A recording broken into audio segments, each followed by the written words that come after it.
Hello everyone, আসসালামু আলাইকুম। আমি লিলিয়ান আর আপনারা দেখছেন লিলিয়ান কুকিং ইউএসএ। আজকে আপনাদেরকে একদম সহজ উপায়ে মাছের ডিম বোনা রেসিপি করে দেখাবো। ঘরোয়া সমস্ত উপকরণ দিয়ে যা যা আপনাদের হাতের কাছে আছে সেগুলো দিয়েই আপনারা এই ডিম বোনাটা করতে পারবেন। তো আমি এখানে মাছের ডিমটা ক্লিন করে নিচ্ছি। চুলাতে হাঁড়ি বসিয়ে দিয়ে দিচ্ছি তেল।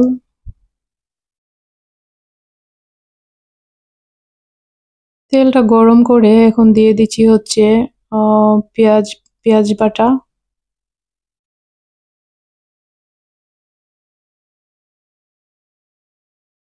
পেঁয়াজটা কিছুক্ষণ কষিয়ে এখন দিয়ে দিচ্ছি রসুনের পেস্ট 2 টেবিল স্পুন,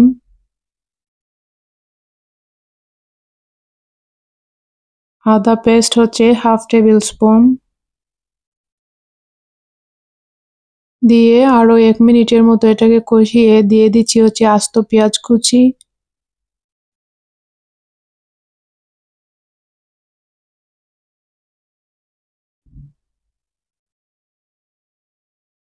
এখন আমি রেডি করে নিচ্ছি সমস্ত ইনগ্রেডিয়েন্টস দিয়ে মশলার পেস্ট। এখানে আমি নিয়েছি 2 টেবিল স্পুন মরিচের গুঁড়া, 1 টেবিল স্পুন হলুদের গুঁড়া,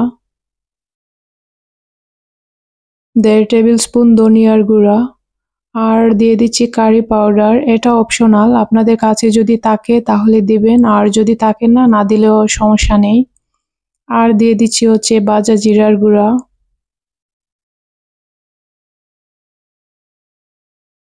দিয়ে দিচ্ছি 1/4 স্পুন ব্ল্যাক পেপার। আর দিয়ে দিচ্ছি 5 ফোড়ন ফ্লেভারের জন্য। 5 ফোড়নও আমি অল্প দিচ্ছি, 1/2 চা চামচের মতো। দিয়ে দিচ্ছি স্বাদ মতো লবণ। 5 ফোড়নটা দেওয়ার ট্রাই করবেন, এতে অনেক মজার একটা ফ্লেভার আসে। আর দিয়ে দিচ্ছি টমেটো কেচাপ।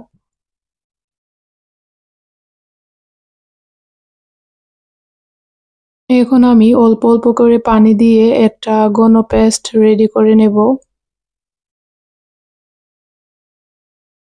আপনারা যে কোনো কারিতেই এভাবে মশলা গুলিয়ে যদি এটা রান্না করেন তাহলে দেখবেন আপনারা বাটা মশলার একটা স্বাদ পাবেন, মনে হবে যে বাটা মশলা দিয়ে রান্না করেছেন।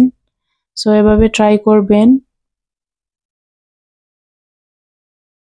আমার পেস্টটা রেডি হয়ে গিয়েছে, এখন আমি পেঁয়াজের মধ্যে দিয়ে দিচ্ছি।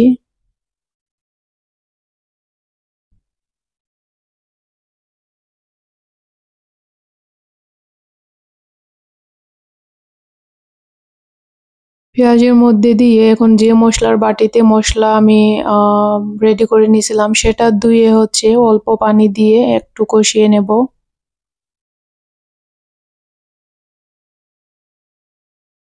1 মিনিটের মতো কষিয়ে আমি দিয়ে দিচ্ছি 1 টেবিল স্পুন সুগার। আপনারা সুগার এড করবেন কারণ আমি এখানে কেচাপ দিয়েছি। সো এটা ব্যালেন্স হওয়ার জন্য আপনারা সুগারটা দিবেন। এখন দিয়ে দিচ্ছি অল্প পানি দিয়ে কষিয়ে নিচ্ছি।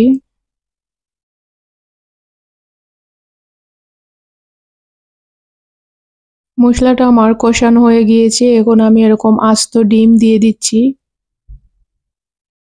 দিয়ে এখন আমি ঢাকা দিয়ে দেব যেন ডিমটা একটু শক্ত হয়। এটাকে আমি নাড়বো না। 1 মিনিট পর আমি ঢাকনাটা সরিয়ে এখন ডিমটাকে এরকম উল্টে দিচ্ছি যেন 2 পিঠ থেকে শক্ত হয়ে যায় ডিমটা।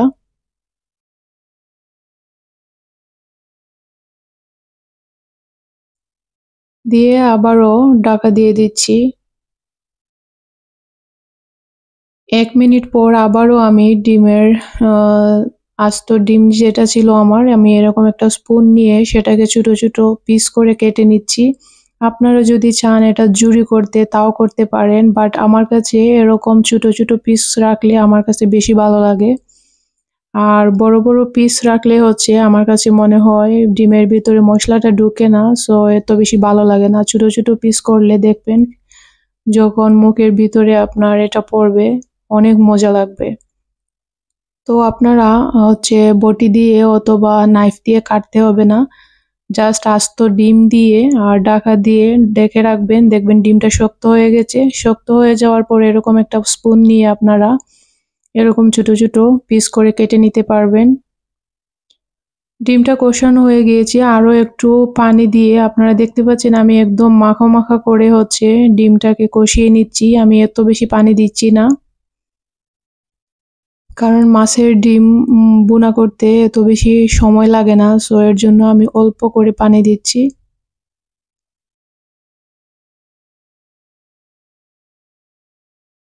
আরো একটু পানি দিয়ে আমি আবারও কষিয়ে নেব। আমি আর কোনো পানি দেব না, এটা আমি একদম মাখো মাখো করে রাখবো।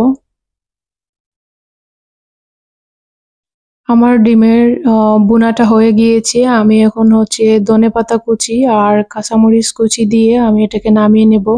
দেখতে পাচ্ছেন আমি কিরকম রেখেছি, একদম গ্রেভি গ্রেভি। আপনাদের কাছে যদি আমার ভিডিওটি এই পর্যন্ত ভালো লেগে থাকে, please like, comment, share and subscribe করতে ভুলবেন না।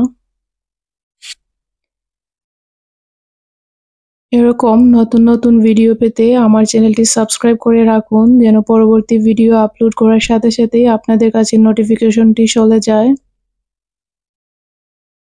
আমি লিলিয়ান, আর আপনারা দেখছিলেন এতক্ষণ লিলিয়ান কুকিং ইউএসএ। কথা হবে পরবর্তী অন্য কোনো রেসিপি নিয়ে। এই পর্যন্ত সবাই ভালো থাকবেন, সুস্থ থাকবেন। আল্লাহ হাফেজ। Thanks for watching. Thank you so much everyone. Don't forget to subscribe my channel.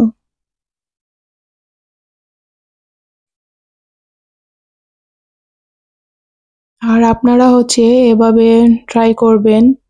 যারা যারা এই রেসিপিটা ট্রাই করবেন অবশ্যই আমাকে কমেন্ট করতে ভুলবেন না।